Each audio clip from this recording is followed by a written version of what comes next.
Glorious beta time is upon us. The first thing I was curious about was mouse and keyboard on PS4. How good are the options? Is it a realistic choice? How does it compare to a controller and to PC? This native support is new to console COD, never messed around with those cheaty adapter things.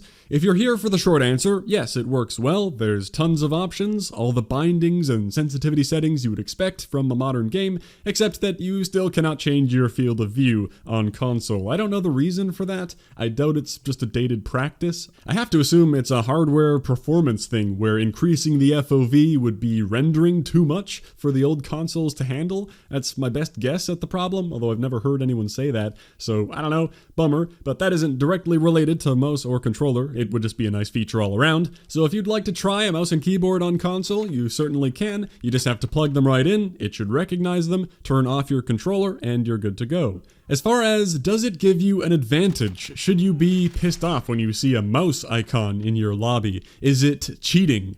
Well, to take those questions one at a time, is it cheating? No, I don't think so. As opposed to those adapter things that previously allowed you to use a mouse and keyboard on console by spoofing them into a controller, that's a different issue. The unfair advantage you gain there is having the aim assist benefits of a controller with the flexibility of a mouse. Pretty easy to call that cheating when you have to go out and buy a third-party peripheral for it, but this is just using a mouse on console. No aim assist to help you, so does it give you an advantage? Well, it can, but it really depends on the person. First of all, we were told that cross-play matchmaking would be based on input device. They said that many times, matchmaking based on input device.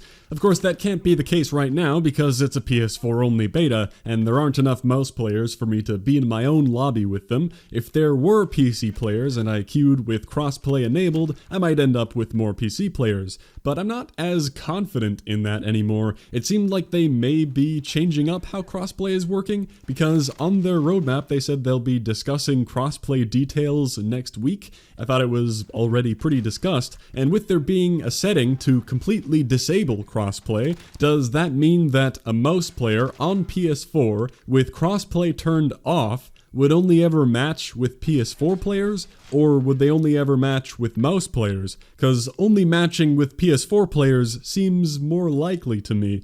But either way, I really don't think this will be a big deal. Without a doubt, a mouse in the right hands has more freedom and precision than a joystick does. But an average controller player will have no trouble playing against an average mouse player. I'd consider myself to be equally unexceptional at both input methods, and I put in some time on the beta using both, and I did about the same. If anything, the controller was a more relaxing experience. The aim assist was very noticeable.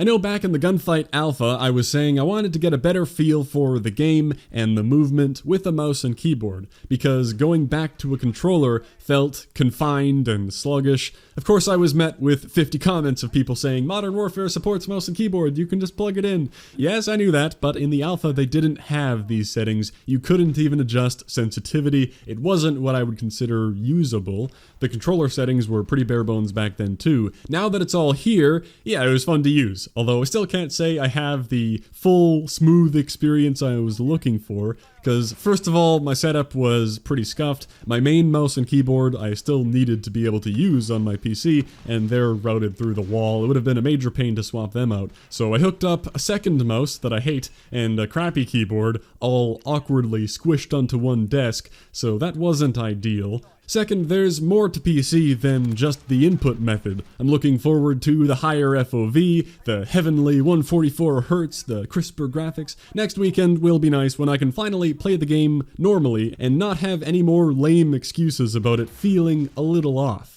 So yes, mouse and keyboard is a solid option for anyone who prefers it or wants to try it out. It's cool that it's supported, but it isn't like you have to transition to gain a huge advantage, unless you're thinking you may want to make the move to PC at some point, and you want to get some practice in. A few people have asked me if I'd go back to PS4 now that I can play with a mouse. Well, No, not at all. Wanting to get better with a mouse was only one reason I made the move last year. Blackout was a big part of it, and I'd rather upgrade my PC that I need anyway than buy a PS4 Pro. But in reality, no part of the PC Master Race meme was my main reason for the move. In the big platform debate, the biggest reason is always to play where you have the most friends. I'm sorry, console friends, you're just outnumbered. Thankfully, now crossplay is here though, so we can all be one big happy family. With that being a thing, I suppose you could ask again, why not go back to PS4? Well, it still doesn't make sense. The second biggest reason for me to be on PC is the convenience of everything. There are many other games I would still be playing on PC. The game is just a click away, it's easy to record, my Elgato seems to be on the way out. I did my absolute best to fix the glitching, but can't get that fully ironed out.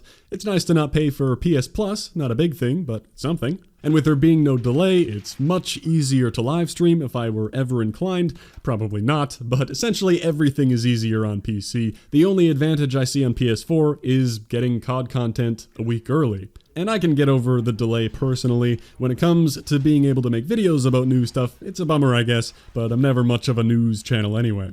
Well, beta's been fun so far. I'm not addicted or anything, but I never am when there's no progression. Definitely some things I'm not a fan of. I'll make an actual review of it soon. Once again, I thought I'd wait for the end of the weekend, but once again, I feel I've formed most of my thoughts on it already. But I'll wait a bit longer. They are adding some stuff each day, it looks like, and they said they would be upping the level cap this weekend. There were rumors it would stay at 10 until the next weekend. That's good news. That's all for this short thing. I'll go work on that review. Thanks for watching. I'll catch you next time.